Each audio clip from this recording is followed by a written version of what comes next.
مقبوضہ کشمیر میں G20 اجلاس شروع ہونے سے قبل ہی عالمی بدنامی کا شکار ہو گیا ہے اور شرمندگی کے باوجود بھارت شری نگر میں یہ اجلاس کروا رہا ہے۔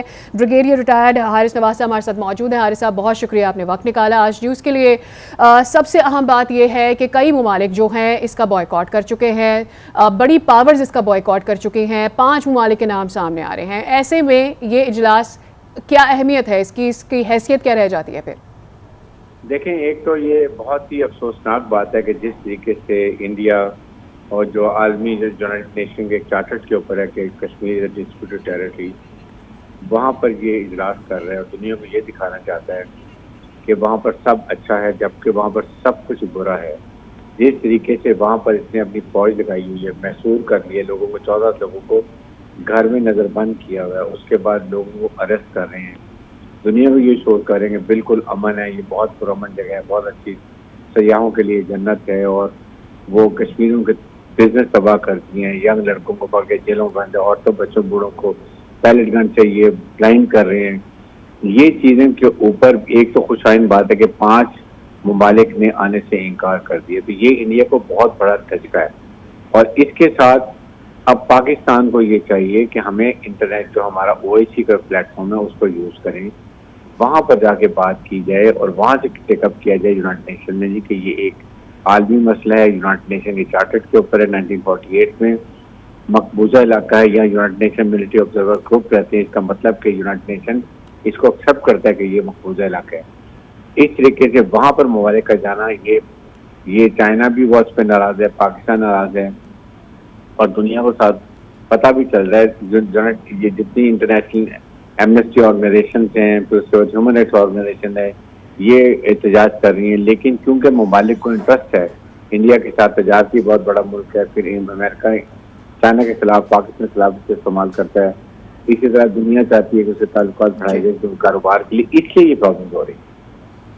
حارث صاحب کیا سمجھتے ہیں کہ یہ کتنا بڑا سوالیہ نشان ہے؟ تمام تر ہیومن رائٹس کے بارے میں جو باتیں کی جاتی ہیں، اقوام متحدہ اس حوالے سے ایک دفعہ پہلے سے یہ کہہ چکا ہے کہ مقبوضہ وادی ہے، لیکن اس کے باوجود یہاں پر اجلاس ہو رہا ہے۔ بے شک G20 میں شامل جو ممالک ہیں ضرور اس سے بائیکاٹ کر رہے ہیں اور اس کا حصہ نہیں بن رہے ہیں، لیکن اہم بات یہ ہے کہ اجلاس پھر بھی ہونے جا رہا ہے، تو یہ ہیومن رائٹس پر کتنا بڑا سوالیہ نشان بنتا ہے پھر؟ لیکن یہ بہت بڑا ہے، اور یہ آنیسٹلی میں آئی فیل کہ it is very unfair. Pakistan کو چاہیے کہ وہ 20 یا G20 ممالک سے پہلے اپنے ڈیلیگیشن بھیجتے، دنیا کو بتاتے کہ کیا اثرات ہیں، اس سے کتنا ایک دنیا میں ہیومن رائٹس وائلیشنز ہوں گی جو انڈیا نے وہاں پر حالات کیے ہوئے ہیں۔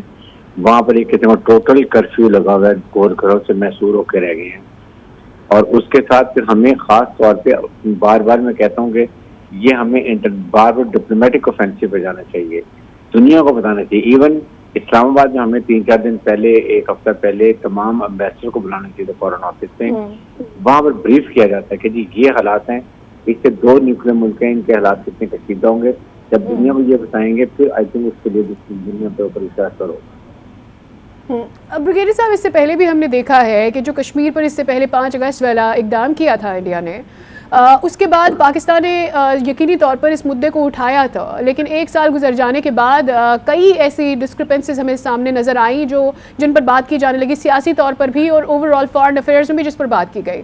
اسی وقت اب ہم اس مدعے کو اس کے ساتھ اگر جوڑ کر بات کرتے ہیں تو کیا آپ سمجھتے ہیں کہ مزید اقدامات ہونے چاہیے تھے؟ G20 آج ہو رہا ہے، اس اجلاس کے شروع ہو جانے سے پہلے اس سے 2-3 ہفتے پہلے چاہیے تھا پاکستان اپنے ڈیلیگیشن سینیٹرز کے، MNS کے، جن کے کمیونیکیشن اسکلز اچھے ہیں، وہ ان 20 ممالک میں بھیجتے، ان کو بتاتے کہ اس کے کیا اثرات ہیں، خاص طور پہ اپنے خطے میں رشیا، چائنا جو 2 نیوکلیر ملک ہیں، دونوں پرماننٹ ممبر یونائٹڈ نیشن کے، ان کو ذمہ داریاں بتاتے، ایران کو بتائیں، اپنے ہمسائے ممالک کو بتائیں کہ اس سے کیا اس خطے میں اثرات ہوں گے، اس سے کتنی یہ کشمیر فلیش پوائنٹ ہے، نیوکلیر فلیش پوائنٹ ہے، یہ بتایا جاتا ہے۔ اور امیڈیٹلی اس کے ساتھ ہی ہم امبیسڈرس کو بلانا چاہیے تھا فورن آفس میں، ان کو بتاتے، بریف کرتے کہ پاکستان اس کو کتنا سیریس لیتا ہے اور اس کے کیا اثرات ہوں۔ ٹھیک ہے حاجی صاحب، ایک بہت بڑا المیہ یہ بھی ہے کہ پاکستان کو بہت سارے معاملات میں اپنے آپ کو پروف کرنے کی ضرورت پڑتی ہے. عالمی میڈیا میں بھی، یونائٹڈ نیشنز میں بھی ہم بہت سارے، آپ جانتے ہوں گے کہ ہم مختلف سیکٹرز کا دورہ کرا چکے ہیں ایک یونائٹڈ نیشن کی ٹیم کو. اس سے پہلے جس طرح سے انڈیا کی جانب سے شیلنگ کی گئی، آپ جانتے ہیں کہ وہ تمام تر جگہیں دکھائی گئی جہاں پر شیلز آ کر گرتے رہے ہیں، جو بھارت جو ہے وہ جہریت کرتا رہتا ہے. لیکن آن دا ادر ہینڈ کیا دنیا کو یہ نظر نہیں آتا کہ مقبوضہ کشمیر میں کس طرح کے مظالم ڈھائے جا رہے ہیں؟ اس کے لیے پاکستان کو کچھ پروف کرنے کی ضرورت نہیں ہے. کوئی بھی انسان اپنی آنکھیں کھلی رکھے گا تو اسے دکھے گا.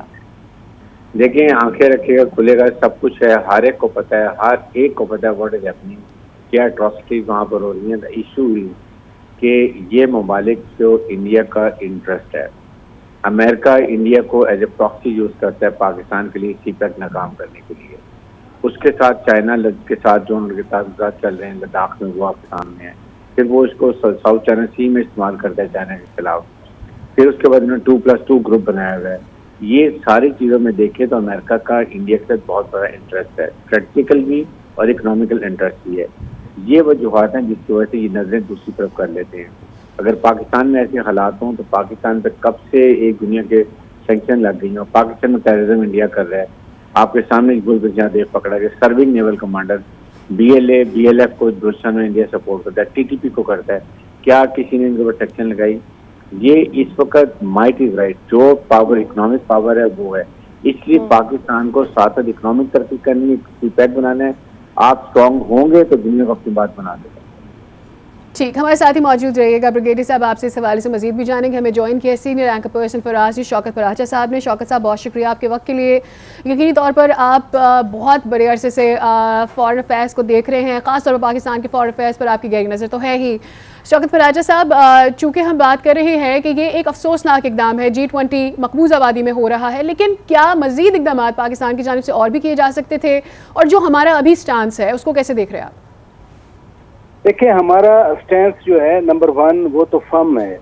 اس پہ تو پاکستان نے ان 75 سالوں میں ریٹریٹ نہیں کیا. مثلا کشمیریوں کے ساتھ جو شروع سے ہم کہتے ہیں کہ ہم سفارتی، ہم اخلاقی اور سیاسی حمایت ان کی دے رہے ہیں، تو وہ تو مسلسل جاری ہے. درمیان میں 2004 سے 2008 تک پیس پروسیس چلا تھا. جنرل پرویز مشرف اپنا 4 پوائنٹ فارمولا لے آئے تھے. اس وقت تھوڑا سا لگ رہا تھا جیسے پاکستان سلامتی کونسل کی قراردادوں سے پیچھے ہٹ رہا ہے. لیکن سبسیکوینٹ جو گورنمنٹ آئی تو سبسیکوینٹ گورنمنٹ نے، پیپلز پارٹی کی گورنمنٹ نے کشمیریوں کو ایک بار پھر اشور کروایا کہ نہیں، جو آپ کی امنگیں ہیں، جو اقوام متحدہ کی قراردادیں ہیں، وہ دونوں فنڈامنٹل پوائنٹ ہوں گی پاکستان کی پالیسی کا. اور پاکستان اپنی پالیسی لے کر چل رہا ہے. اور آج بھی وزیر خارجہ پاکستان بلاول بھٹو زرداری مظفر آباد میں ہیں. کچھ وقت میں وہ قانون ساز اسمبلی جو ہے آزاد کشمیر کی، اس سے خطاب بھی کریں گے. میں واضح کرتا چلوں کہ اس وقت وہ پیپلز پارٹی کے چیئرمین تو ہیں ہی، لیکن بطور وزیر خارجہ پاکستان وہاں پر بیٹھے ہوئے ہیں. رات کو انہوں نے جو مقبوضہ کشمیر کے مہاجرین ہیں ان کے ایک وقت سے بھی ملاقات کی. پھر کل انہوں نے باغ میں ایک احتجاجی جلسہ بھی کرنا ہے اسی G20 کے تناظر میں. اب دوسری بات یہ ہے کہ اس پالیسی کے حوالے سے پاکستان کیا کرے.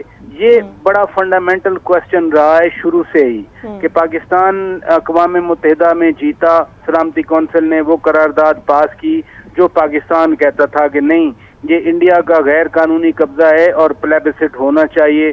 خود بھارت کے پہلے وزیر اعظم نہرو نے دنیا کو یقین دہانی کروائی کہ نہیں، پلیبسٹ ہوگا. خود انڈیا اس مسئلے کو اقوام متحدہ میں لے کے گیا تھا، قرارداد پاس ہوئی، اس کو بھارت نے آج تک نہیں مانا.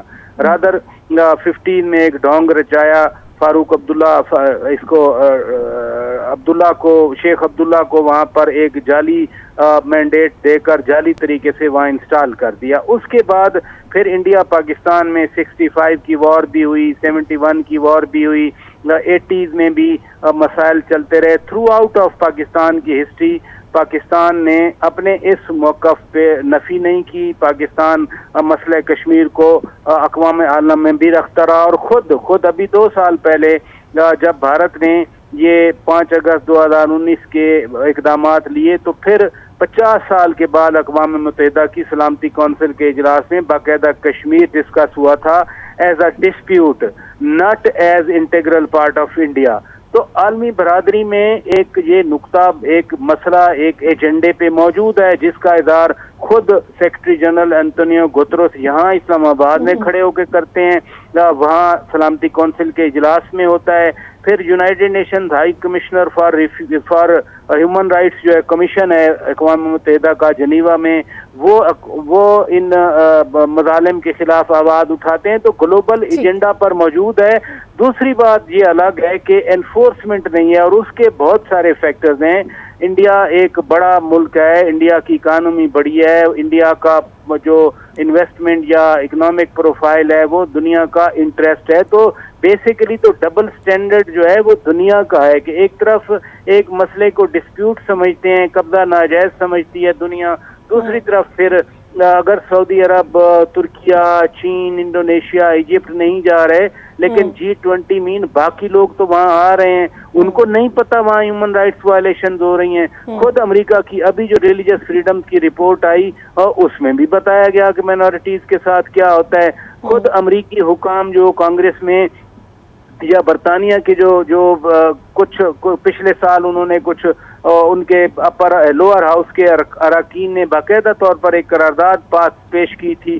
سب کو معلوم ہے وہاں مظالم ہوتے ہیں، سب کو معلوم ہے وہ غیر قانونی قبضہ ہے، سب کو معلوم ہے وہاں پر ایک چھوٹی آبادی کے لیے پوری ایک ملٹری چڑھی ہوئی ہے. تو ڈبل سٹینڈرڈ دنیا کا ہے. مسئلہ کشمیر کو وہ جائز بھی سمجھتے ہیں لیکن اس کے حل کے لیے بس یہ تو کہتے ہیں کہ اگر پاکستان اور انڈیا چاہتے ہیں ہماری ثالثی تو ہم کرنے کے لیے تیار ہیں، اس سے بڑھ کر وہ کچھ نہیں کرنا چاہتے. ٹھیک. شوکت پراجا صاحب، یقینی طور پر جو اکنامک اسٹرینتھ ہے انڈیا کی اس کو ڈینائی نہیں کیا جا سکتا، لیکن ابھی جب ہماری حارث نواز صاحب سے بات ہو رہی تھی تو انہوں نے کہا کہ امریکہ جو ہے وہ انڈیا کے تھرو پراکسی وار کروا رہا ہے. ایسے میں پاکستان یقینی طور پر، اور پاکستان کے دوست ممالک پاکستان کی مدد کرتے ہیں، پاکستان کے ساتھ کھڑے ہیں، جیسے کہ ہم جانتے ہیں چائنا اور سعودی عرب پاکستان کا ساتھ دے رہے ہیں اس معاملے پر. لیکن کیا پاکستان کو اکنامکلی ساؤنڈ ہونا پڑے گا کشمیر کے معاملے کو اٹھانے کے لیے اس طور سے کہ اس کا کوئی حل نکل سکے؟ دیکھیں اس میں تو کوئی شک نہیں ہے کہ کوئی بھی ملک ہو اور ہمارا اپنا ملک ہے تو ہمیں تو ڈیولپ کرنا چاہیے.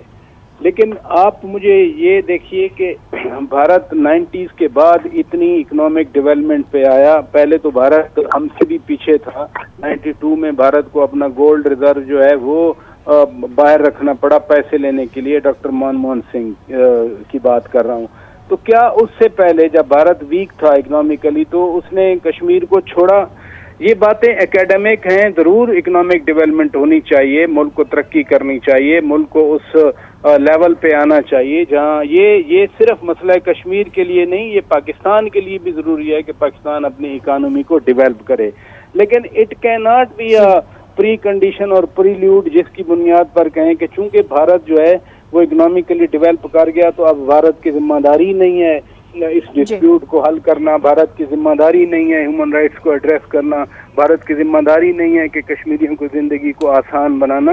یہ باتیں ایک اکیڈمک بنیاد ہیں. اصل جو فیکٹ ہے، اصل جو حقیقت ہے کہ کشمیریوں کو پلیبسائٹ کا وعدہ کیا ہے، عالمی برادری نے کیا ہے، سلامتی کونسل کی قرارداد پڑی ہے. پلیبسائٹ کا وعدہ کرنے کے بعد یہ وعدے پورے نہیں کیے گئے. یونائٹڈ نیشن یعنی اقوام متحدہ کا ایک بڑی ذمہ داری ہے، لیکن وہ تمام ممالک جو G20 کے آج اجلاس میں بھارت میں شامل ہو رہے ہیں کیا وہ ڈبل سٹینڈرڈ ایک تعلق رکھتے ہیں؟ کیونکہ تمام تر جو ممالک ہیں ان کی جانب سے شرکت تو کی جا رہی ہے اور ایسا نہیں ہے کہ دنیا سے یہ بات ڈھکی چھپی ہے کہ اس وقت مقبوضہ کشمیر میں کیا ہو رہا ہے. بہت شکریہ شوکت Praja, senior anchor person for آج نیوز ہمارے ساتھ موجود تھے، اپنا انالیسس ہمارے ساتھ شیئر کر رہے تھے.